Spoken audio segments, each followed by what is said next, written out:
Comisións Obreiras puso en marcha esta mañá unha campaña contra o goberno da Deputación de Pontevedra. A orixe deste conflicto está relacionada con dúas sentenzas que a institución provincial interpuso contra el. Na primeira, a Deputación acusaba a Pepe Piñeiro de estar detrás dunha serie de pintadas que apareceron en Tomiño e Moraña en relación co conflicto do Parque da Maquinaria.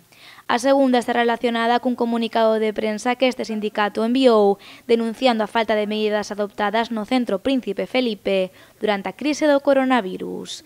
Dúas sentenzas que demostran, segundo eles, a actitude represiva e ditatorial do goberno de Carmela Silva.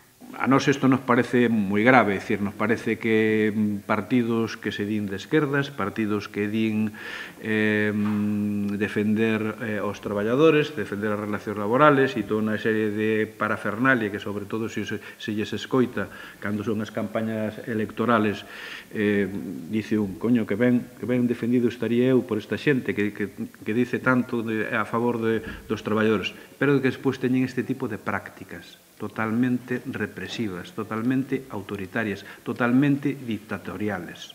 Represión sindical, desigualdade e precariedade laboral. Así define este sindicato a situación dos traballadores da Deputación. Un goberno progresista non pode, en función da relación laboral que teñan os traballadores, haber desigualdades en canto ao que o cobro do seu traballo.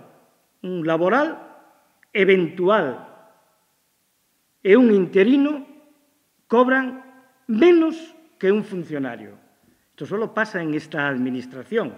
En determinadas jefaturas de servicio están suplantando os funcionarios por comisarios políticos, co nombre de directores, coa intención de controlar absolutamente todo o que se fai e incluso eu creo que o que tratan de facer é adiestramiento político. Dende Comisións Obreiras tampouco entenden o camiño que está a tomar a Deputación en relación ao teletraballo e aseguran que mentres outras administracións tratan de fomentar a conciliación laboral, a institución provincial decide facer todo o contrario. Na liña contraria ao resto das administracións que están indo na liña de favorecer o teletraballo e de buscarlle solucións que, ademais, non están atentos, porque non queren os decretos que van salindo. O decreto 2120 dice que se prorroga o teletraballo e vai a ser a base fundamental no resto das administracións. O Estado, o que fai co teletraballo é que aquelas persoas que teñen que destinar tempo aos coidados, esas persoas poden destinar dos 5 días 4 poden facer teletraballo. Por lo tanto, é unha vergonza que vayamos en esta línea, non? A campaña que Comisións Obreiras puso en marcha esta mañá consistirá na colocación de 5 pancartas e máis de 5.000 cartéis como estes en toda a provincia.